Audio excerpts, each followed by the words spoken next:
Hi friends, எல்லோருக்கும் வணக்கம். எல்லோரும் எப்படி இருக்கீங்க? நல்லா இருக்கீங்களா? இன்றைக்கி அந்த கதையோட அடுத்த பகுதி தான் பார்க்க போகிறோம். அதுக்கு முன்னாடி நீங்கள் செய்ய வேண்டிய விஷயம் என்ன அப்படின்னு கேட்டிங்கன்னா, மறக்காம நம்ம சேனலை சப்ஸ்கிரைப் பண்ணிக்கோங்க. கீழே இருக்க பெல் பட்டனையும் கிளிக் பண்ணுங்கள். அப்போ தான் நான் போடுற வீடியோஸ் எல்லாம் உடனுக்குடனே உங்களுக்கு நோட்டிஃபிகேஷன் வரும்.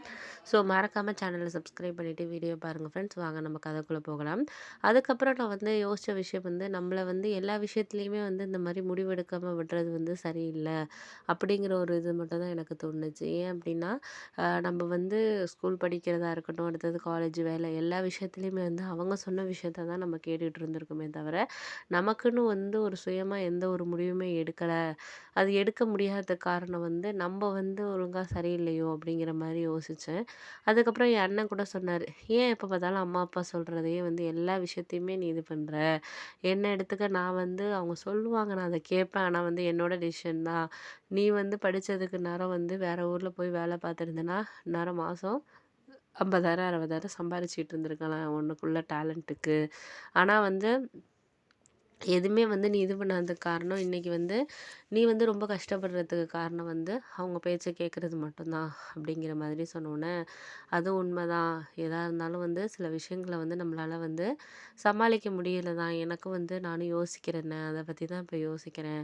ஏன்டா நம்ம இந்த விஷயத்த நம்ம நம்ம முடிவெடுக்கல அப்படிங்கிறத தான் நான் யோசிச்சுட்டு இருக்கேன் அப்படின்னோடனே, "சரி சரி விடு, எதா இருந்தாலும் எந்த விஷயமா இருந்தாலும் நன்மைக்கு தான் அப்படின்னு சொல்லிட்டு நீ யோசி. அதுவே போதும். எதா இருந்தாலும் பார்த்துக்கலாம் நம்ம." அப்படின்னு சொல்லிட்டு, "சரி ஓகே பார்த்துக்கலாண்ணே" அப்படின்னு சொல்லிட்டு நான் இருந்தேன். அதுக்கப்புறம் சில விஷயங்கள் நானே தான் யோசிக்க ஆரம்பிச்சேன். அதுக்கப்புறம் அண்ணன் சொன்னதும் உண்மை தானே. நம்ம இப்போ ஒரு 15,000 சம்பளத்துக்கு இந்த ஊர்ல வேலை பார்க்குறோம். இதே நம்மளோட டேலண்ட்டுக்கு வெளியூர்ல வேலை பார்த்தோம்னா, இந்நேரம் நம்மளோட லைஃப் ஸ்டைலும் மாறியிருக்கும். நமக்குன்னு சில சேவிங்ஸும் இருந்திருக்கும். அண்ணன் அவரோட சேவிங்ஸை வச்சு தான் இன்றைக்கி ஒரு இடம் வாங்கியிருக்காரு. வாடகை வீட்டில் இருந்தாலும் ஒரு இடம் வாங்கியிருக்காரு. அம்மா அப்பா பேச்சையே கேட்டுட்டு இருந்தா, நம்மளும் இப்போ 2 வருஷமாக சம்பாதிக்கிறோம். ஆனால் நமக்குன்னு ஒரு நகை கூட நம்ம எடுத்து வைக்கல. வீட்டு செலவுக்கு இப்படி தான் போயிட்டுருக்கு. அப்படி இருக்கப்ப நமக்குன்னு ஒரு ஃப்யூச்சர் இருக்கணும்ல. நம்மளோட ஃப்ரெண்டு சொன்னது மாதிரி, நமக்குன்னு ஒரு ஃப்யூச்சர் இருந்தால் மட்டும்தான் நமக்கு ஒரு பண சேமிப்புங்கிறது இருக்கணும். நாளைக்கு அம்மா, அப்பா எல்லா விஷயத்துலையும் நம்மளுக்கு கூட வருவாங்க அப்படின்னு சொல்லிட்டு எதிர்பார்க்க முடியாது. நம்ம லைஃப்பை நம்ம ஹாப்பியா அமைச்சுக்கணும்னா, பணங்கிறது நம்மகிட்ட இருக்கணும் அப்படிங்கிற மாரி எனக்கு ஒரு முடிவு வந்துச்சு. அதுக்கப்புறம் நான் என்ன யோசிச்சேன்னா, சரி நம்ம வெளியூருக்கு போயிட்டு வேலை ட்ரை பண்ணி பார்க்கலாம் அப்படின்னு சொல்லிட்டு, எங்க சித்தி பெங்களூர்ல இருந்தாங்க.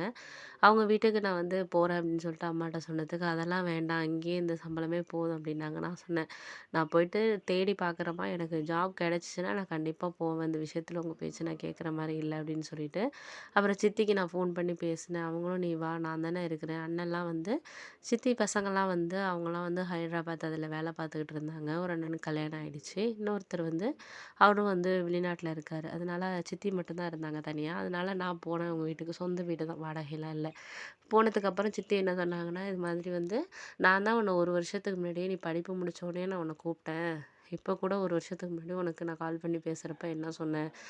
இது மாரி இங்க நெறைய பொண்ணுங்க வேலை பார்க்குறாங்க. உனக்கு இருக்க டேலண்ட்டுக்கு நல்ல சேலரி வாங்கலாமா? ஏன் இங்க நீ இருந்து கஷ்டப்படுற?" அப்படின்னு தானே நான் கேட்டுட்டு இருந்தேன் அப்படின்னோனே, "ஆமா சித்தி, அது புரியறதுக்கே எனக்கு 2 வருஷம் ஆயிருக்கு." அப்படின்னு சொல்லிட்டு, அதுக்கப்புறம் இப்போ தான் நான் வந்திருக்கேன். என் ஃப்ரெண்டு 2, 3 பேர் இங்கே வேலை பார்க்குறாங்க, காலேஜ் படிச்சவங்க. அவங்ககிட்டயும் ரெஸ்யூம் அனுப்பியிருக்கேன். அதுக்கப்புறம் நானும் நெறையா நெட்ல சர்ச் பண்ணி 2, 3 இன்டர்வியூக்கு ரெடி ஆகி தான் வந்திருக்கேன். இப்போ இந்த வாரத்திலேயே ஒரு 5 இன்டர்வியூ அட்டெண்ட் பண்ணணும் எனக்கு அப்படின்னோனே, ரொம்ப சந்தோஷம். அதெல்லாம் பத்தி ஒண்ணும் கவலைப்படாத. பார்த்துக்கலாம் நம்ப. சரியாயிடும் எல்லாமே. ஒரு சில முடிவுகள் நீ எடுத்தது நீ நல்லது தான். இதுக்கு மேல நீ எதையும் காலதாமதப்படுத்த வேண்டாம். பார்த்துக்கலாம் அப்படின்னு சொல்லிட்டு சொன்னோனே, ஓகே அப்படின்னு சொல்லிட்டு, அதுக்கப்புறம் நான் என்ன விஷயம் யோசிச்சேன் அப்படின்னு சொன்னா, சரி பார்ப்போம் அப்படின்னு சொல்லிட்டு யோசிச்சுட்டு இருக்கப்ப தான் என்னோட ஃப்ரெண்ட்ஸும் கால் பண்ணாங்க. கால் பண்ணதுக்கப்புறம் அதுக்கப்புறம் சொன்னேன். இது மாதிரி ஏன் இந்த விஷயத்துல நீ முடிவெடுக்கல அப்படின்னு சொல்லிட்டு என் ஃப்ரெண்ட்ஸுமே என்ன பேசுனாங்க. அதெல்லாம் விடு, இப்போனாச்சும் நான் வந்தேன்ல அப்படின்னு சொல்லிட்டு, அப்புறம் ஒரு வாரமும் நான் இன்டர்வியூ அட்டெண்ட் பண்ணேன் தான். ஒரு 7, 8 கம்பெனி கிட்ட இன்டர்வியூ அட்டெண்ட் பண்ணியிருந்தேன். இன்டர்வியூல ஒரு 3 இதில செலக்ட் ஆகியிருந்தேன். அவங்க எப்படின்னா ஒரு 10 டேஸில் ஜாயின் பண்ண சொல்லி 3 இடத்துலேருந்தே இருந்துச்சு. ஆனா நான் சேலரிய கம்பேர் பண்ணி பார்த்தேன். ஏன்னா நம்ம வாங்குறது ஏற்கனவே 15 தான் வாங்கிட்டு இருந்தோம். இப்ப அத விட நம்மளுக்கு பெட்டரா குடுக்குற மாரி இருந்தா தான் நம்ம ஓகே பண்ணணும் அப்படின்னு சொல்லிட்டு 3 இடத்துலயுமே பார்த்தேன். ஃபர்ஸ்ட் இதுல வந்து 20,000 தரேன்னு சொல்லியிருந்தாங்க. அப்புறம் வந்து இன்னொன்னு வந்து 24,000 அப்புறம் இன்னொன்னு வந்து 30,000 தரேன்றாங்க. அப்ப எனக்கு வந்து அந்த 30,000 தான் கொஞ்சம் நல்ல விஷயமா பட்டுச்சு. ஏன் அப்டின்னா, நம்ம இப்பயே ஒரு 30,000க்கு ஜாயின் பண்ணோம்னா, இன்னும் ஒரு 1 ஆர் 2 இயர்ஸ்ல பார்த்தீங்கன்னா, நம்மளோட வந்து சேலரிங்கிறது கொஞ்சம் நல்லா இன்க்ரீஸ் ஆகும். நம்மளுக்கும் வந்து ஒரு நல்ல ஒரு சேமிக்க முடியும் அப்டின்னு சொல்லிட்டு, அந்த வேலையிலே ஜாயின் பண்றேன் அப்டின்னு சொல்லிட்டு, அவங்க கிட்டயே நான் வந்து எல்லாம் வந்து சர்டிஃபிகேட்ஸ் எல்லாமே குடுத்துட்டு, ஜாயின் வந்து ஒரு 5 டேஸ்ல நான் பண்ணிக்கிறேன் சார் அப்டின்னு சொல்லிட்டு வந்துட்டேன்.